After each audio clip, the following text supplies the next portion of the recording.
अब माननीय पूर्व मुख्यमंत्री श्री अरविंद केजरीवाल जी।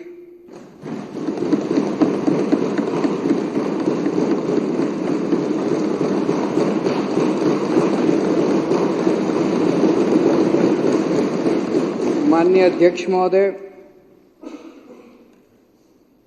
आज मैं भगवान की कृपा से दिल्ली के और देश के करोड़ों लोगों के आशीर्वाद से आप लोगों के बीच में जेल से छूट के आया हूँ। उन सब लोगों का मैं तहे दिल से शुक्रिया अदा करता हूँ, भगवान का शुक्रिया अदा करता हूँ। मैं हमेशा कहता हूँ, मैं जानता हूँ मेरे विपक्ष के साथी मुझे यहाँ देख के, मनीष सिसोदिया के देख के दुखी तो हो रहे होंगे। तो मैं हमेशा कहता हूँ मोदी जी बहुत ताकतवर है, बहुत ताकतवर है और अथाह पैसा है उनके पास, अथाह रिसोर्सेज हैं, पर मोदी भगवान नहीं है।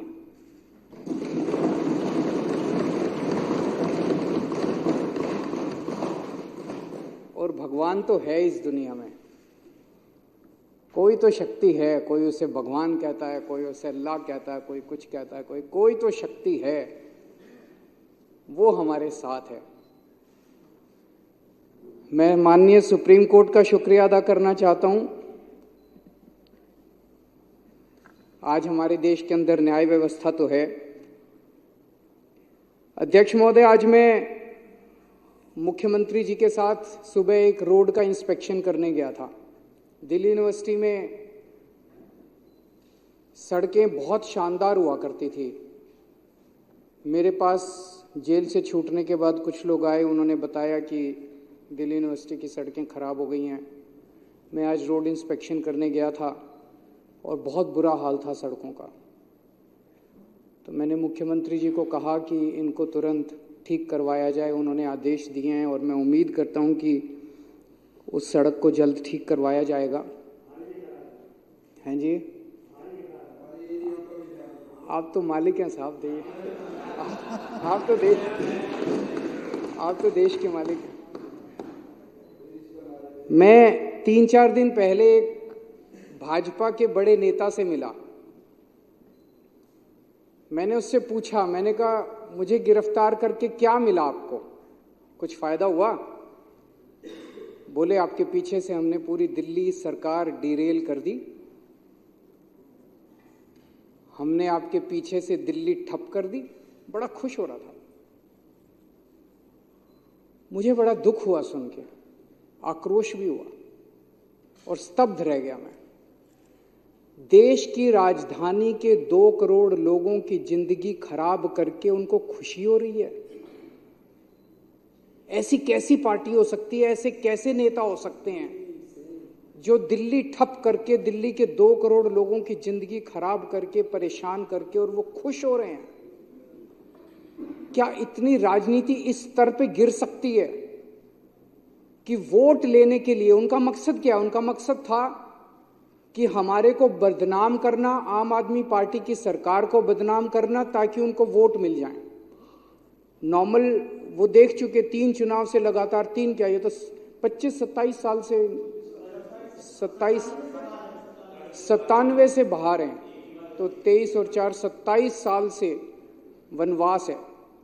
27 साल से इनको दिल्ली की जनता वोट नहीं दे रही। अब ये दिल्ली की जनता को परेशान करके वोट लेना चाहते हैं। अरे आपके पास तो केंद्र सरकार है यार, केंद्र सरकार के पास अथाह पैसा है। केजरीवाल 500 मोहल्ला क्लिनिक बनाता है, आप 5000 मोहल्ला क्लिनिक बनाओ ना दिल्ली में, कौन मना कर रहा है? ये मनीष सिसोदिया ने 700 स्कूल बनाए, आप 7000 स्कूल बनाओ ना दिल्ली में, कोई हमको पूछेगा ही नहीं। आज 500 मोहल्ला क्लिनिक अगर मैंने बनाए, आप उन 500 मोहल्ला क्लिनिक की दवाइयां बंद करके केजरीवाल को बदनाम करके वोट लेना चाहते हो, ये गलत बात है। ये जनता भी देख रही है, सब साफ हो जाता है जनता के सामने। आपको लगता है आप ही होशियार हो, जनता बड़ी सियानी है। जनता देखती है, जनता चुप रहती है। वोट वाले दिन जब बटन दबाने जाती है तब जनता अपना गुस्सा जाए। 1 मिनट भाई साहब, मैंने बीच में नहीं बोला जब आप लोग बोल रहे थे, अब आप भी जरा सुन लीजिए, फिर उसके बाद आप बोल लेना।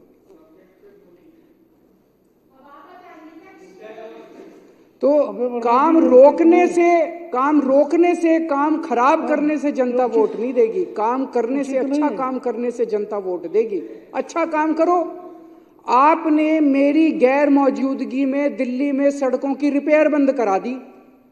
मेरी गैर मौजूदगी में आप दिल्ली की सारी सड़कें बनवा देते, कहते ही जे केजरीवाल जेल में बैठा है, हम बनवा रहे हैं सड़क, देखो आप जीत ना जाते तो।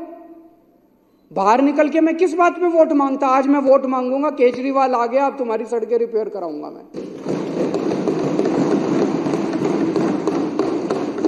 ले आते 5,000 करोड़ रुपए मोदी जी से, केंद्र सरकार से, सारा पैसा तो आपके पास है। 5,000 करोड़ रुपए में नई नई सड़कें बनवा देते, सारी एमसीडी की सड़कें रिपेयर करा देते, सारी दिल्ली सरकार की रिपेयर करा देते। हमारे पास कुछ काम ही नहीं बचता, आप ही आप होते। लेकिन आपकी तो पूरी की पूरी मेंटालिटी नेगेटिव है। इसके काम रोको, इसको ईडी भेज दो, इसको सीबीआई भेज दो, इसको जेल भेज दो। अरे कभी कभी थोड़ा भगवान के सामने बैठ के हाथ जोड़ के शांति से भी सोचा करो। हमें बस इन्होंने बस मार्शल लटा दिए मेरे पीछे से, बताओ कोई अच्छी काम करा? वो बस मार्शल आते हैं, बेचारे गरीब परिवारों से आते हैं। बस मार्शल की नौकरी कौन करता है? कोई अमीर आदमी, आपके बच्चे तो करते नहीं बस मार्शल की नौकरी। वो तो बेचारे गांव के, हमारे दिल्ली देहात के बच्चे जो हैं, गरीबों के बच्चे हैं, वही करते हैं बस मार्शल की नौकरी। और बसों में जाके देखो, महिलाएं जो इतने गुणगान किया करती थी कि अब हमारे को सुरक्षा महसूस होती है, अब वो फिर से उसी हालत में हो गई महिलाएं। बुजुर्गों की पेंशन बंद कर दी। उनके दिल से, उनकी आत्मा से आपके लिए क्या निकलेगा? बद्दुआ ही निकलेगी, बद्दुआ ही निकलेगी। अब केजरीवाल जब उनकी पेंशन चालू कराएगा, हमारे लिए आशीर्वाद निकलेगा। तीर्थ यात्रा बंद कर दी, बताओ, तीर्थ यात्रा बंद कर दी। हम बुजुर्गों को रामेश्वरम ले जाते थे, पुरी ले जाते थे, शिरडी बाबा ले जाते थे, हरिद्वार ऋषिकेश ले जाते थे, वैष्णो देवी ले जाते थे, कितनी जगह ले जाते थे। उनकी तीर्थ यात्रा बंद कर दी आप लोगों ने। यार आप खुद भी होके आओ थोड़ा तीर्थ यात्रा, थोड़ी मन को शांति। मेरी अध्यक्ष महोदय से निवेदन है, विपक्ष के साथियों के लिए तीर्थ यात्रा का आयोजन करें। उनको थोड़ी, अभी जैसे सौरभ बता रहा था, पेड़ काट दिए हमारे पीछे से। मैं जब जेल गया, इन्होंने पीछे से पेड़ काट दिए, बताओ दिल्ली के प्रदूषण। तो दिल्ली की जनता के मन में दो चीजें हैं, दो बातें हैं। एक, केजरीवाल कट्टर ईमानदार है, केजरीवाल कुछ भी हो सकता है, बेईमान नहीं हो सकता। और दूसरा, केजरीवाल काम करता है, जनता के लिए काम करता है। ये दो बातें दिल्ली की जनता के मन में हैं। ये उन दोनों बातों पे चोट करना चाहते थे। ये केजरीवाल को बेईमान साबित करना चाहते थे और ये दिखाना चाहते थे भाई केजरीवाल के सारे काम ठप हो गए। उन दोनों बातों पे चोट किया। फर्जी केस कर दिया मेरे ऊपर, केस करके मनीष को जेल में डाल दिया, सतिंदर जैन को जेल में डाल दिया, मेरे को जेल में डाल दिया, संजय सिंह को जेल में डाल दिया, विभव को जेल में डाल दिया, विजय नायर को जेल में डाल, सबको जेल में डाल दिया। मैं आज चैलेंज करता हूं, 5 सबसे बड़े नेताओं को जेल में डालने के बाद भी आज हमारी पार्टी मजबूती के साथ खड़ी है। मैं चैलेंज करता हूं, तुम्हारी पार्टी के 2 लोगों को जेल में डाल दो, तुम्हारी पार्टी ना टूट जाए।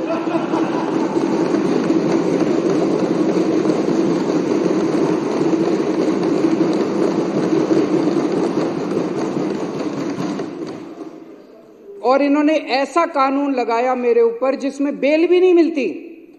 ऐसा कानून, इतना सख्त कानून लगाया, बेल भी नहीं। उसके बावजूद माननीय सुप्रीम कोर्ट ने मुझे बेल दे दी, मनीष सिसोदिया जी को बेल दे दी और आज हम यहां बैठे हैं।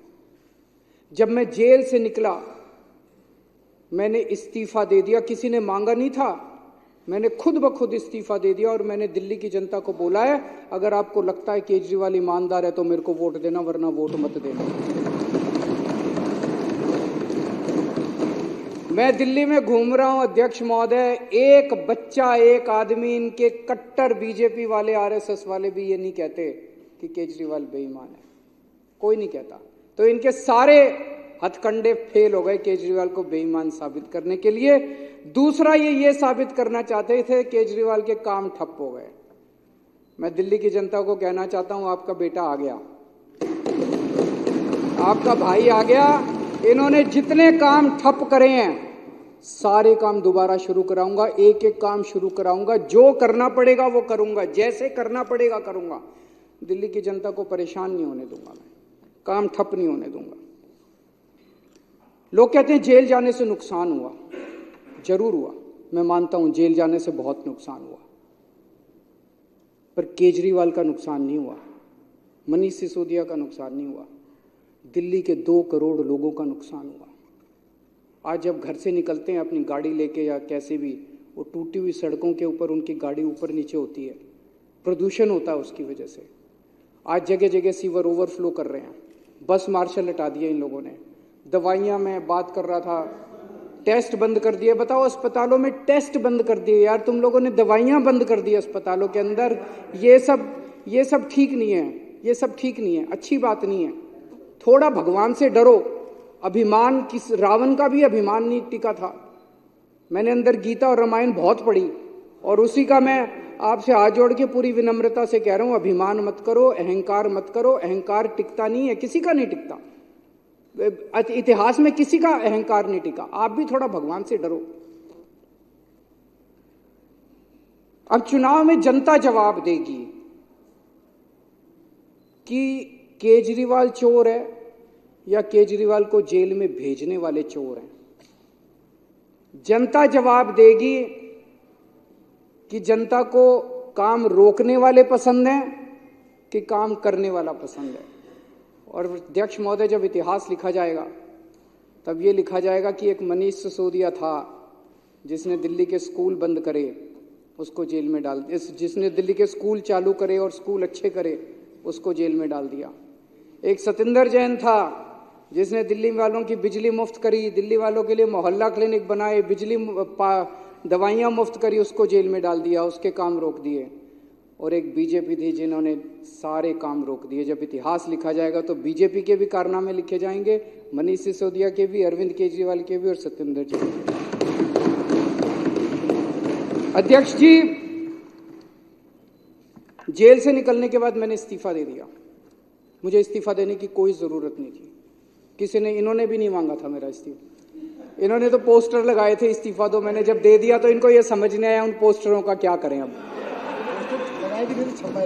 छपवाए थे, लगाने थे, अभी बता रहे हैं। मैंने इस्तीफा दे दिया। मेरी जिंदगी में 3 बार ऐसे मौके आए जब बड़े बड़े पदों से मैंने इस्तीफा दिया अपनी जिंदगी में, वॉलंटरीली, स्वैच्छिक, अपनी मर्जी से, किसी ने मांगा नहीं था। मैं इनकम टैक्स में काम किया करता था, जॉइंट कमिश्नर की पोस्ट पे था। मन में ये था कि देश के लिए कुछ करना है, समाज के लिए कुछ करना है। तो मुझे ये लगा कि जो मैं नौकरी कर रहा हूं, ये नौकरी तो और कई लोग कर लेंगे, मेरे जैसे और बहुत इनकम टैक्स में जॉइंट कमिश्नर हैं, कमिश्नर हैं, वो लोग कर लेंगे। मुझे कुछ ऐसा करना चाहिए जो हर आदमी नहीं करता। मैंने जॉइंट कमिश्नर की नौकरी से त्यागपत्र देके और 10 साल दिल्ली की झुग्गियों के अंदर काम किया। जॉइंट कमिश्नर की नौकरी से मैंने इस्तीफा दिया था, किसी ने इस्तीफा मांगा नहीं था। और जब मैंने इस्तीफा दिया था, 2006 में इस्तीफा दिया था, वैसे तो मैं छुट्टी लेके 2000 से ही निकल गया था। उस वक्त कोई पार्टी नहीं थी, कोई आंदोलन नहीं था, और दिल्ली की झुग्गियों में जाके मैं रहने लगा था। तब ये नहीं था कि मैं मुख्यमंत्री बनूंगा या चुनाव लड़ूंगा, चुनाव लड़ने का कोई इच्छा नहीं थी। फिर 2013 में हमारी सरकार बनी और 49 दिन की सरकार के बाद अपने उसूलों पे मैंने इस्तीफा दिया था। 49 दिन के बाद, किसी ने मांगा नहीं था इस्तीफा, 49 दिन के बाद इस्तीफा दिया था।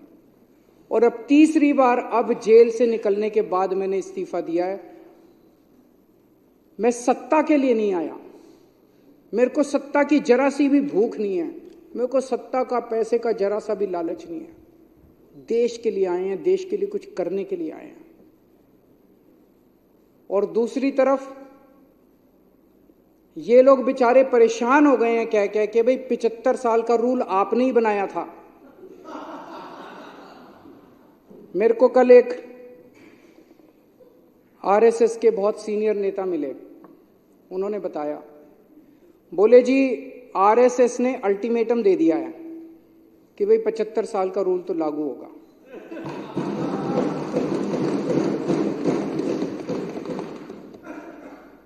लेकिन वो मान नहीं रहे, कह रहे हैं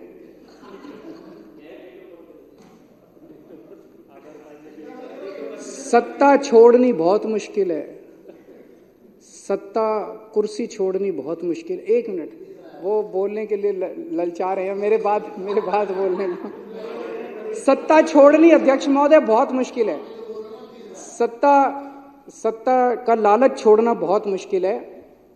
खुद ही रूल बनाया, उस रूल के तहत सबसे पहले आडवाणी जी का इस्तीफा लिया, मुरली मनोहर जोशी जी का इस्तीफा लिया, सुमित्रा महाजन जी का इस्तीफा लिया, बीसी खंडूरी जी का इस्तीफा लिया, कलराज मिश्र का इस्तीफा लिया, आनंदीबेन पटेल का इस्तीफा लिया, शांता कुमार जी का इस्तीफा लिया, करिया मुंडा जी का इस्तीफा लिया, हुकुमदेव नारायण जी का इस्तीफा लिया, नजमा हेतुल्ला जी का इस्तीफा लिया, भगत सिंह कोश्यारी जी का इस्तीफा, और भी बहुत है, मेरे पास तो थोड़े ही नाम है। उन सब का इस्तीफा लेने के बाद जब अपना नंबर आया तो कहते हैं ये कानून मेरे पे लागू नहीं होगा। ये तो ठीक नहीं है। सबके लिए बराबर कानून होना चाहिए, नहीं होना चाहिए? मैं ये सोच रहा था कल को कोई अफसर 60 साल की उम्र होने के बाद कहे मैं तो नहीं रिटायर होता जी, कल को कोई सुप्रीम कोर्ट का जज 65 साल की उम्र होने के बाद कहे जी मैं तो रिटायर नहीं होता। व्यवस्था ही खराब हो जाएगी। ऐसी व्यवस्था कैसे चलेगी? अगर आपने अपने अंदर एक रूल बनाया, कानून बनाया भी 75 साल में सारे रिटायर होंगे, तो सारे रिटायर होंगे, उसमें सारे आते हैं, उसमें तो सत्ता का लालच जो है, कुर्सी से चिपके रहने का, जो कहते थे परिवार नहीं है, किसके लिए पता नहीं, किसके लिए इतना लालच है उसका। तो आज आरएसएस के कार्यकर्ता घर घर में जब जाते हैं तो लोग उनसे पूछते हैं कि भाई 75 साल का रूल उनके ऊपर क्यों नहीं लागू होगा, जब सबके ऊपर लागू हो रहा है। तो मुझे ये लगता है कि जब आदमी किसी बड़े पद पे बैठे तो उसे निस्वार्थ भाव से समाज की सेवा करनी चाहिए। पद रहे ना रहे इसकी चिंता बिल्कुल नहीं करनी चाहिए। अंत में अध्यक्ष महोदय, मैं फिर से यही कहना चाहूँगा, हमारी दिल्ली बहुत खूबसूरत है, हमारे दिल्ली वाले दिल वाले हैं। हमें सबको 2-2.5 करोड़ लोगों को मिलके दिल्ली बनानी है। इसमें हर हिंदू, मुस्लिम, सिख, ईसाई सबको मिलके दिल्ली बनानी है। इसमें ब्राह्मण, यादव, जाटव, दलित, बनिए सबको मिलके बनानी है। इसमें बीजेपी वाले, कांग्रेस वाले, आम आदमी पार्टी, हम सबको मिलके बनानी है। इसमें ये काम रोकना, काम बंद करना, ये अच्छी बात नहीं है। मैं अपने सभी विपक्ष के साथियों से भी निवेदन करता हूं कि चुनाव के टाइम में चुनाव लड़ेंगे, चुनाव के बाद हमें सबको मिलके काम करना है। थैंक यू अध्यक्ष।